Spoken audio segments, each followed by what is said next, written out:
XRP is telling two completely different stories right now. On one side, the price is down 10% this month, trading at $1.08, dragged lower by a broader crypto sell-off.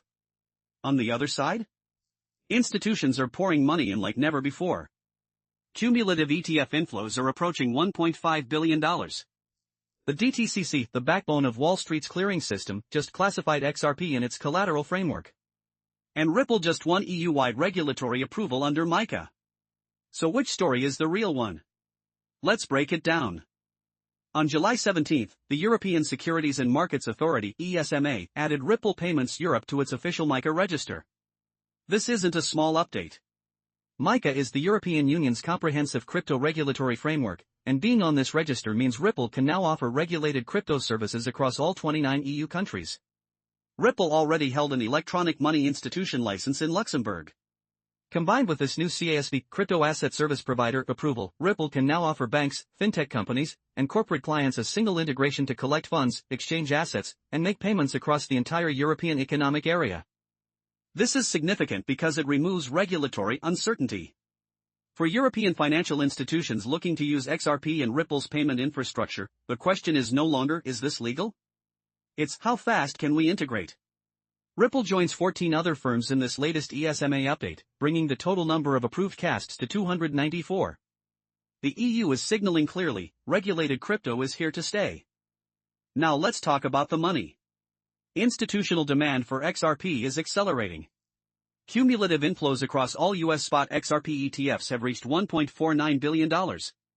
Total net assets are approaching $1 billion, currently at $997 million. On July 16 alone, Bitwise XRP ETF pulled in $4.41 million, while Franklin Templeton added another $2.38 million. That's $6.78 million in a single day. But the biggest news this week came from Rowe Price. The asset manager, which oversees nearly $2 trillion, launched the first actively managed multi-token crypto ETF, ticker TKNZ, trading on the NYSE Arca. XRP is one of the 9 assets in the portfolio. Bloomberg's senior ETF analyst Eric Balkun has called the timing smart, waiting for the October sell-off dust to settle before launching. The fund charges a 0.75% management fee with a waiver through May 2027. And it's not just ETFs. Brookstone Capital Management reportedly now holds $71 million in XRP ETF exposure.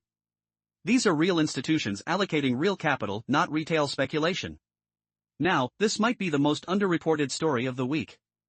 The Depository Trust and Clearing Corporation, DTCC, which clears trillions of dollars in U.S. securities transactions every single day, has officially classified XRP in its Learning Center. Specifically, it outlined how XRP may be treated for clearing and collateral purposes. The key detail is the haircut framework. A haircut is the discount applied to collateral value to account for volatility. Under DTCC's guidance, XRP valued at $5 or below receives a higher haircut. Above $5, it may receive a standard 35% haircut or a value-at-risk charge. The $5 figure is an operational benchmark, not a price target. But the implication is clear: once XRP trades above that threshold, it becomes significantly more capital efficient as collateral within the U.S. financial system. This doesn't mean DTCC is moving to XRP as a settlement network. But it does mean XRP is now part of institutional discussions around collateral management. And Ripple is already inside the DTCC ecosystem through Ripple Prime, which joined the DTCC's 50-firm industry working group alongside Goldman Sachs, JP Morgan, and BlackRock. DTCC is also moving from blockchain pilots to live tokenization infrastructure. Phase 1 launched this month. Phase 2 follows in October 2026. So what does the chart say? XRP is currently trading at $1.08, testing a critical resistance zone between $1.12 and $1.18. The asset is forming a descending wedge pattern, a formation that technical analysts say signals late-stage accumulation after an extended sell-off.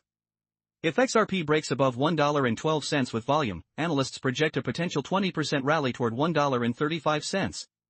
Some even see a 50% surge toward $1.60 if momentum sustains. The monthly chart just flashed a TD sequential buy signal, an indicator that's historically marked the end of corrections and the start of new bullish phases. And here's a stat that might surprise you: XRP has not closed Q3 in negative territory for 7 consecutive years. The $1.05 support level is reinforced by a bullish RSI divergence, suggesting downward momentum is stalling. But a breakout needs volume, and that's where the institutional inflows become the story. Here's why this moment matters. You have 4 converging forces, all pointing in the same direction. 1. Regulatory clarity. MiCA approval gives Ripple a license to operate across 29 countries. 2. Institutional demand. $1.49 billion in ETF inflows and Rowe Price launching an active crypto ETF. 3. Infrastructure integration. DTCC classification and Ripple Prime inside Wall Street's clearing system. For a technical setup that historically precedes major moves.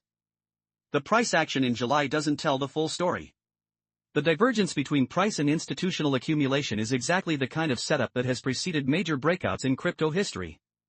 XRP is in a rare position.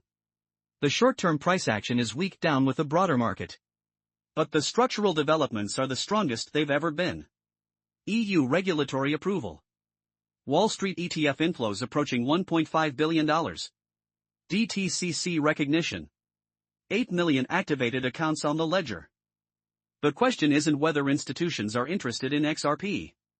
They've already voted with $1.49 billion. The question is when the price catches up to the fundamentals.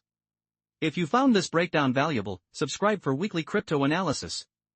Drop a comment, what's your XRP price target for Q3 2026? And watch this video next for more on the ETF flows driving this market.